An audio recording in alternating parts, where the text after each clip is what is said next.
Acid, base और salt के बारे में एक एक करके डिस्कस करेंगे। सबसे पहले जो टॉपिक लेते हैं एसिड्स। दो सब्सटेंस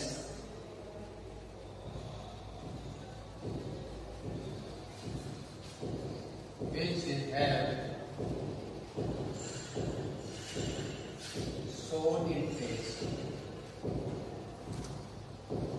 जिनका टेस्ट कैसा होता है, सोर होता है, खट्टा होता है, उनको हम एसिड्स बोलते हैं। एग्जाम्पल देखें, acetic acid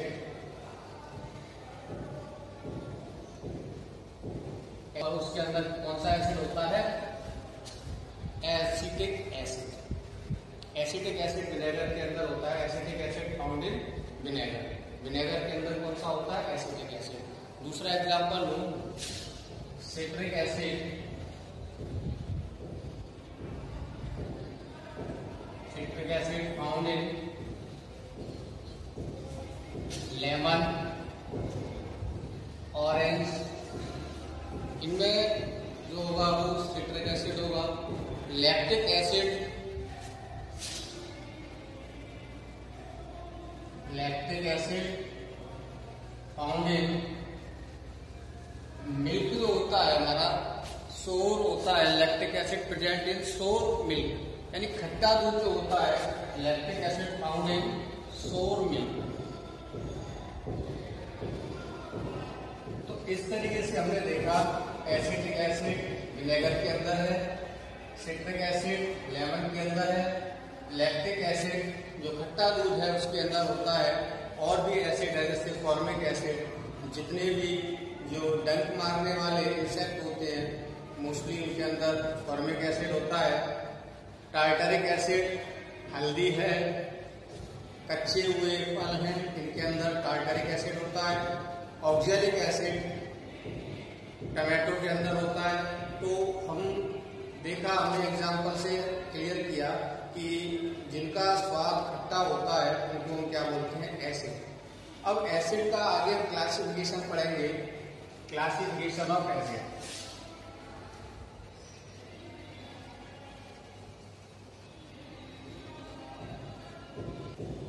classification of acid.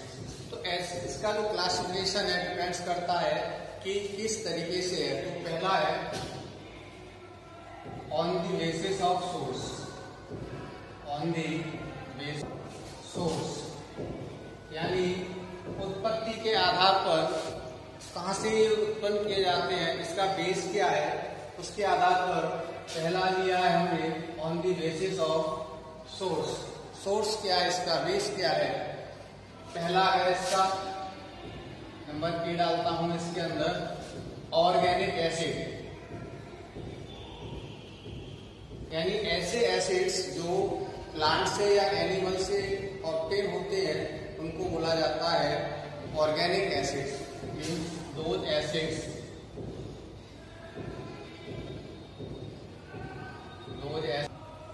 From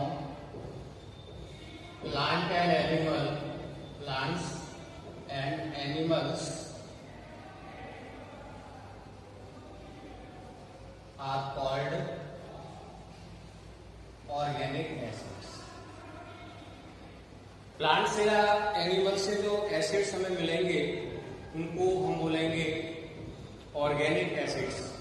और जितने भी ऑर्गेनिक एसिड्स हैं, मैं इसका आगे लिख रहा हूं, नोट करके लिखेंगे, all organic acids are weak. Weak acid होते हैं, क्या होते हैं, वीक एसिड्स। वीक एसिड्स, जितने भी ऑर्गेनिक एसिड्स होंगे वो सब वीक एसिड्स होंगे। दूसरा मैं इसका टाइप ले रहा हूं, B mineral acid. Those acids which are those acids which is prepared from minerals, which is prepared from minerals अब मिनरल्स कहां से मिलते हैं? Minerals of the earth, minerals of the earth, यानी ऐसे जो एसिड्स हैं जो मिनरल्स से ऑब्टेन किए जाते हैं उनको बोलते हैं mineral acid. Example nitric acid, hydrochloric acid, sulphuric acid, etcetera. ये सभी एसिड्स कैसे हैं? मिनरल एसिड्स हैं जो कि मिनरल से ऑब्टेन किए जाते हैं। और मिनरल्स कहां से जनरेट होते हैं, कहां से निकाले जाते हैं? अर्थ से। एक लाइन नोट करके लिखेंगे, all the mineral acids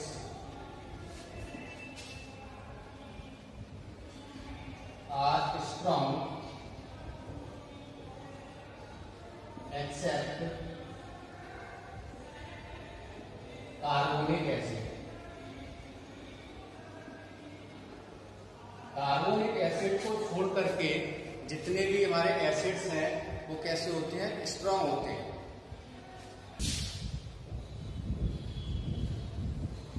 on the basis of solubility, on the basis of solubility in water। Water है या कोई भी सॉल्वेंट है, अगर एसिड्स को हम डालें और वो ब्रेक होता है, कंप्लीटली डिसोसिएट होता है, तो इसके बेस पर या पार्शियली डिसोसिएट होता है, इसके बेस पर एसिड्स को दो भागों में डिवाइड किया गया है। एक है हमारा स्ट्रॉन्ग एसिड और दूसरा है वीक एसिड। तो पहला strong acid, strong acid. Strong acids कौन से होते हैं? जैसे मैं वाटर में H2SO4 को लूं तो कंप्लीटली आयोनाइज हो जाएगा, 100% आयोनाइज हो जाएगा। तो ऐसे एसिड्स को हम बोलेंगे strong acid. Means those acids which is completely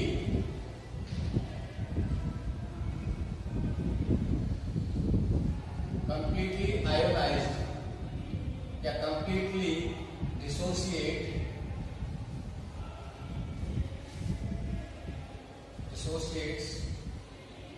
in water। पानी में मैंने डाला और वो कंप्लीटली क्या हो गया? डिसोसिएट हो गया। तो ऐसे एसिड्स को बोलेंगे हम स्ट्रॉन्ग एसिड। एग्जांपल देखिए इसका, HNO3, H positive, NO3 negative. दूसरा एग्जांपल है HCl, H positive, Cl negative. H2SO4, 2H positive, SO4 negative. क्या हो रहा है? कंप्लीटली डिसोसिएशन हो रहा है और डिसोसिएशन होने पर आयंस हमें मिल रहे हैं। ऐसे एसिड्स को हम बोलेंगे स्ट्रॉन्ग एसिड। दूसरा इसका देख,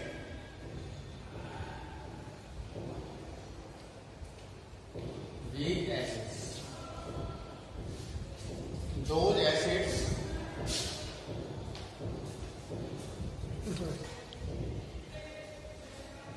पार्शियली डिसोसिएट होगा या नहीं होगा, इस तरीके के एसिड्स को हम बोलेंगे वीक एसिड्स। एग्जांपल CH3COOH, ये एग्जांपल जो है वीक एसिड का है। कार्बोनिक एसिड है H2CO3, ये भी वीक एसिड है। तो इस तरीके से हमने देखा on the basis of dissociation या on the basis of solubility acids are two types. One is strong. Acid के अंदर क्या कॉमन होता है, हम कैसे इसको देखें कि मैंने 2-3 एसिड लिए, उसके अंदर ऐसा क्या है, क्या कॉमन है, इससे हम कह सकते हैं कि एसिड्स हैं। तो on the basis of dissociation या on the basis of solubility dissociate into ions to provide H positive ion. Example, HCl gives H positive Cl. HNO3 gives H positive NO3 में. H2SO4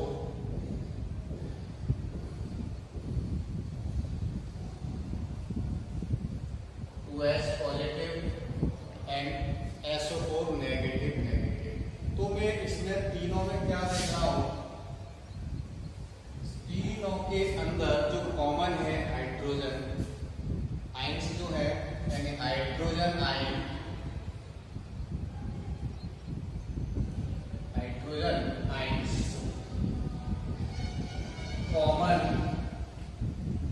in all acids. यानी यहाँ एक नई definition बनती है, दो substance which provide the H ion is called acid.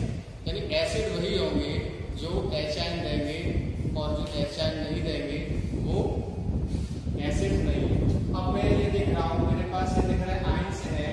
So ions की solution में जो इलेक्ट्रिसिटी कंडक्ट होती है वो आयंस की वजह से होती है. ड्यू टू आयंस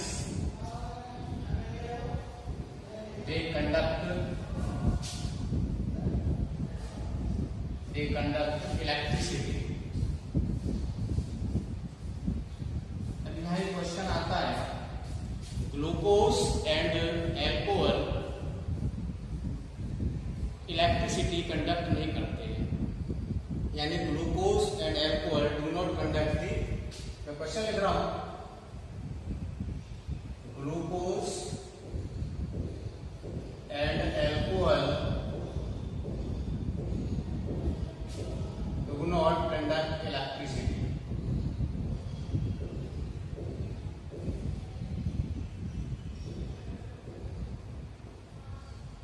ऐसा क्यों है? ये इलेक्ट्रिसिटी को कंडक्ट नहीं करते, लेकिन ये तो कंडक्ट कर रहे हैं. ऐसा क्यों है? इसका एक ही लाइन में अगर हम आंसर लिखें तो ये है, दे do not dissociate. They do not undergo dissociation. Undergoes dissociation. यानी इनका डिसोसिएशन नहीं हो पाता है, और डिसोसिएशन न होने की वजह से ये आयंस में कंडक्ट नहीं होते हैं. Do not gives ion. Do not gives ion. और आयंस इलेक्ट्रिसिटी जो जाती है, मूव करती है, वो आयंस की वजह से ही मूव करती है. और जब यहाँ आयंस नहीं बन रहा है तो इलेक्ट्रिसिटी सॉल्यूशन के अंदर पास नहीं होगी.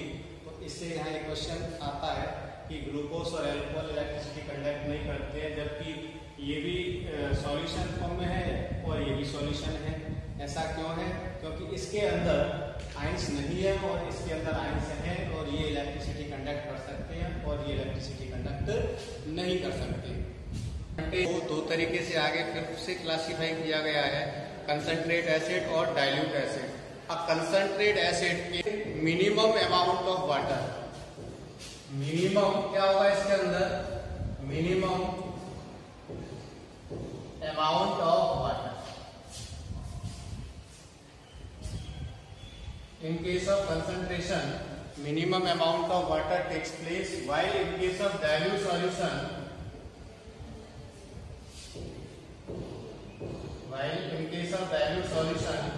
maximum amount of water present, maximum